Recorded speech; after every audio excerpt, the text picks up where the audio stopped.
Bismillahirrahmanirrahim. Assalamualaikum warahmatullahi wabarakatuh. Alhamdulillahi ala ni'matil imani wal islam wa kafa bihima ni'mah.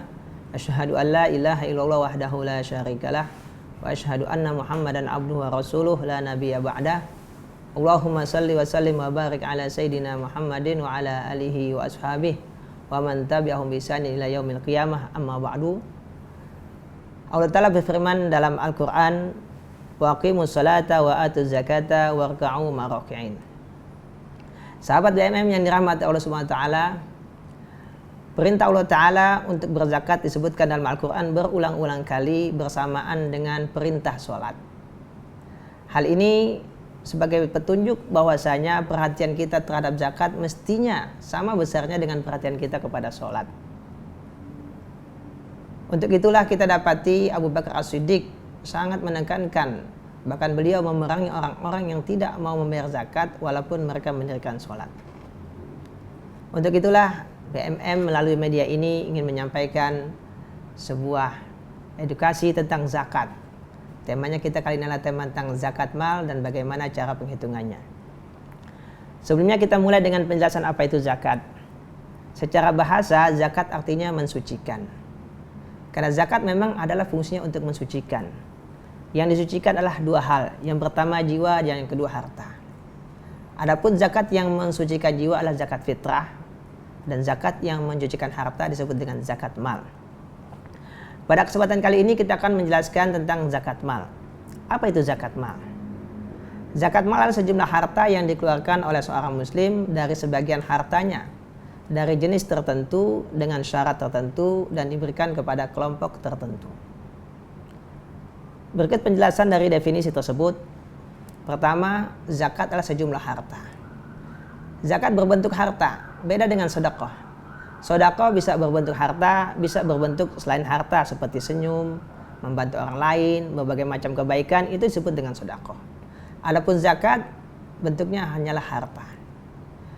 Sejumlah harta itu artinya zakat jumlahnya telah ditetapkan oleh syariat. Besarannya pun ditetapkan mulai dari 2,5% sampai dengan 10%, tergantung jenis harta dan cara mendapatkannya. Zakat dikeluarkan oleh seorang muslim. Seorang non-muslim tidak dikenakan kewajiban zakat walaupun dia tinggal di negara Islam. Seandainya pun dia memberikan sebagian hartanya kepada negara dengan niat zakat, maka secara hukum dia tidak disebut zakat. Dari sebagian hartanya, Allah Ta'ala meminta dari kaum muslimin tidak semua hartanya, hanya sebagian, dan sebagiannya pun tidak besar, 2,5% sampai 10%. Dalam Al-Quran Allah Ta'ala berfirman, khudh min amwalihim shadaqatan, ambillah zakat dari harta mereka. Kalimat min dalam bahasa Arab menunjukkan sebagian. Dalam ayat lain, wa anfiqu mimma razaqnakum, dan infakkanlah dari sebagian harta yang kami rezekikan kepada kalian. Artinya Allah Subhanahu wa taala hanya meminta sebagian, tidak minta semuanya. Dan tentu ini adalah untuk meringankan kaum muslimin dalam menjalankan tugas berzakat. Kemudian kalimat berikutnya adalah dari jenis tertentu. Tidak semua harta yang dimiliki oleh seorang muslim dikenakan zakat. Secara prinsip harta yang dikenakan zakat adalah harta yang bersifat berkembang atau bertambah nilainya atau bertambah jumlahnya. Seperti misalkan seorang memiliki rumah untuk disewakan, memiliki mobil untuk disewakan, atau memiliki peternakan yang bertambah hewan ternaknya, dan seterusnya. Adapun harta yang tidak berkembang karena digunakan untuk konsumsi sehari-hari, maka tidak dikenakan zakat. Seperti seorang memiliki rumah untuk ditinggalkan atau ditempati, memiliki kendaraan untuk digunakan sehari-hari, dan seterusnya. Harta seperti ini tidak dikenakan zakat. Kemudian kalimat berikutnya dalam definisi adalah dengan syarat tertentu. Sebuah harta dikenakan zakat jika telah memenuhi syarat. Pertama, telah terpenuhi kebutuhan pokok. Artinya harta yang dimiliki oleh seorang muslim itu yang dikenakan zakat lah setelah dikurangi kebutuhan pokok dengan berbagai macam kebutuhan pokoknya. Kemudian harta tersebut pun sudah sampai nisab. Nisab yaitu batas minimal jumlah harta hingga terkena kewajiban zakat. Jika tidak sampai nisab, maka harta tersebut tidak dikenakan zakat. Kemudian syarat berikutnya, harta tersebut telah berada di tangan pemiliknya selama 1 tahun Qamariyah atau Hijriyah. Artinya bila belum genap 1 tahun, belum dikenakan kewajiban. Namun syarat-syarat inilah syarat-syarat wajib, bukan syarat-syarat sah. Artinya, jika syarat ini tidak terpenuhi, kemudian seorang mengeluarkan zakatnya, maka tetap hukumnya sah zakatnya. Hartanya belum sampai nisab, dia mengeluarkan zakat, boleh dan sah. Ya. Kemudian hartanya belum genap 1 tahun di tangan, dikeluarkan zakat, boleh dan sah. Karena itu adalah syarat wajib, bukan syarat sah. Sahabat BMM yang dirahmati Allah Subhanahu wa taala, itulah penjelasan singkat tentang zakat mal. Adapun hukumnya, ulama sepakat bahwasanya zakat mal hukumnya wajib. Karena zakat merupakan salah satu dari rukun Islam yang 5. Ya, selain ayat Al-Quran dan hadis yang sangat banyak yang menyebutkan tentang kewajiban zakat. Ulama sepakat setiap muslim laki-laki ataupun perempuan yang sudah dewasa wajib mengeluarkan zakat jika telah memenuhi syarat seperti yang sudah kita jelaskan tadi. Adapun anak kecil yang belum balik atau orang gila yang memiliki harta yang telah memenuhi syarat untuk zakat, apakah wajib mengeluarkan zakat? Mayoritas ulama mengatakan wajib bagi walinya untuk mengeluarkan zakat dari harta anak yatim tadi atau anak kecil tadi atau dari orang gila. Jadi yang menghitung dan mengeluarkan adalah walinya. Kenapa? Karena anak kecil belum boleh mengelola hartanya sendiri. Sementara kewajiban tersebut karena di situ terdapat hak fakir miskin pada harta yang dimiliki oleh anak kecil atau orang gila tadi. Kemudian wajib artinya jika seorang tidak melakukan maka akan dikenakan hukuman. Baik hukuman akhirat juga hukuman dunia. Adapun hukuman akhirat ya, di azab kubur ada, di akhirat nanti juga ada ya. Adapun hukuman di dunia,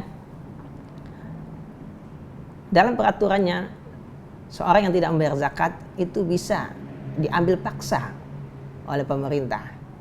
Pemerintah datang mengambil paksa zakat. Bahkan bukan hanya diambil paksa, tapi ditambah juga dengan dendanya. Dalam sebuah hadis yang diriwayatkan oleh Imam Ahmad dan Abu Daud, Nabi bersabda, "Waman man'aha fa inna akhizuha wa syatru malihi." Barang siapa yang menolak membayar zakat, maka kami akan mengambilnya dengan paksa dan mengambil pula sebagian dari hartanya sebagai denda. Itulah hukum zakat mal. Adapun bagaimana cara menghitung zakat mal? Pertama yang akan kita bahas zakat mal yang kita maksud adalah zakat harta yang kita miliki.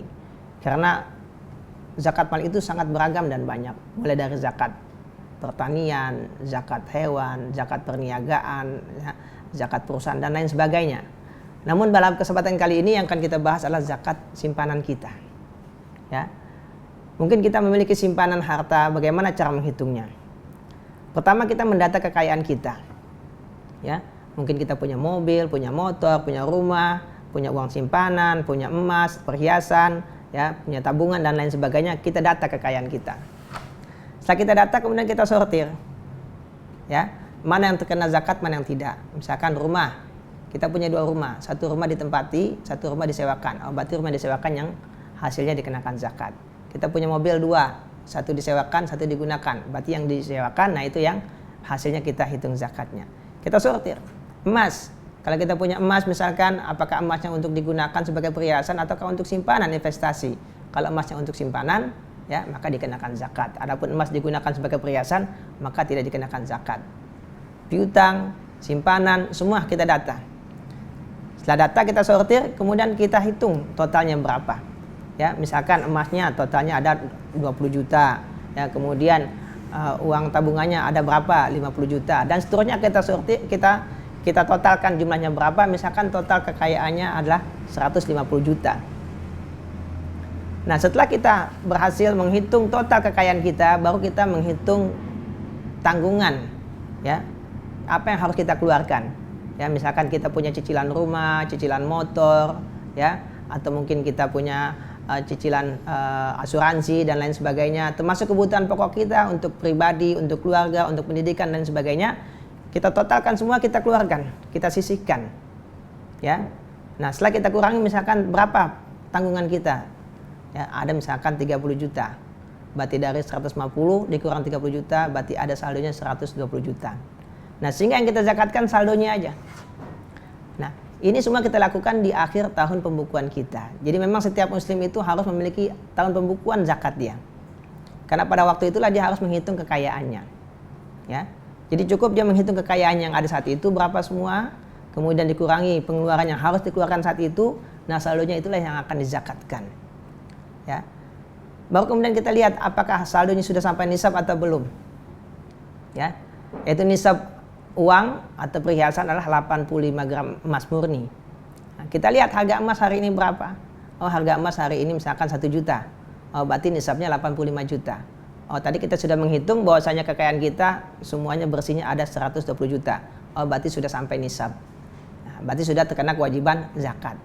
Kemudian kita keluarkan 2,5% dari 120 juta tadi. Nah, kita keluarkan ya hasilnya, kemudian kita serahkan kepada lembaga zakat. Ya, jadi sebenarnya menghitung zakat itu tidak susah, mudah dan sederhana. Yang pertama kita ketahui mana harta kita yang terkena zakat dan mana yang tidak. Kemudian kita totalkan jumlah kekayaan kita di akhir tahun pembukuan. Silakan mau memilih tahun berapa, bulan apa maksud saya, mungkin memilih bulan Ramadan, mungkin memilih bulan Syawal, ya. Ya ini diserahkan kepada masing-masing individu untuk menentukan bulan yang diinginkan sebagai tahunnya. Namun yang perlu diingat, ya, untuk tahun berikutnya harus tetap, jangan berubah. Ya, kenapa? Karena per tahun kita zakat. Jadi kalau kita tahun ini zakatnya Ramadan, maka tahun depan Ramadan lagi. Kalau tahun ini kita misalkan zakatnya bulan Muharram, tahun depan Muharram lagi, agar kita memiliki satu pembukuan yang tetap. Ya, jadi setiap akhir tahun pembukuan kita hitung kekayaan kita berapa, ya, kita totalkan, kemudian kita kurangi pengeluaran yang dibutuhkan saat itu. Nah, saldonya itulah yang kita zakatkan sebanyak 2,5%. Lalu kita berikan, kita serahkan kepada lembaga zakat, ya. Di antaranya kita serahkan ke Baitul Mal Muamalat. Nah, demikianlah penjelasan tentang zakat mal. Insya Allah sederhana, tidak sulit, ya. Namun jika masih belum cukup jelas, bisa menghubungi kami. Insya Allah kami akan selalu siap ya, membantu kaum muslimin, sahabat BMM untuk menunaikan zakat agar kita bisa melaksanakan perintah Allah Subhanahu Wa Taala. Dan tentu yang lebih penting adalah agar rezeki yang ada di tangan kita berkah. Ya, karena zakat mensucikan, artinya harta yang tangan kita benar-benar bersih. Ya, sudah dikurangi dari segala hal-hal yang kotor atau yang bukan milik kita. Demikian ya materi kita pada kali ini, mudah-mudahan bisa bermanfaat.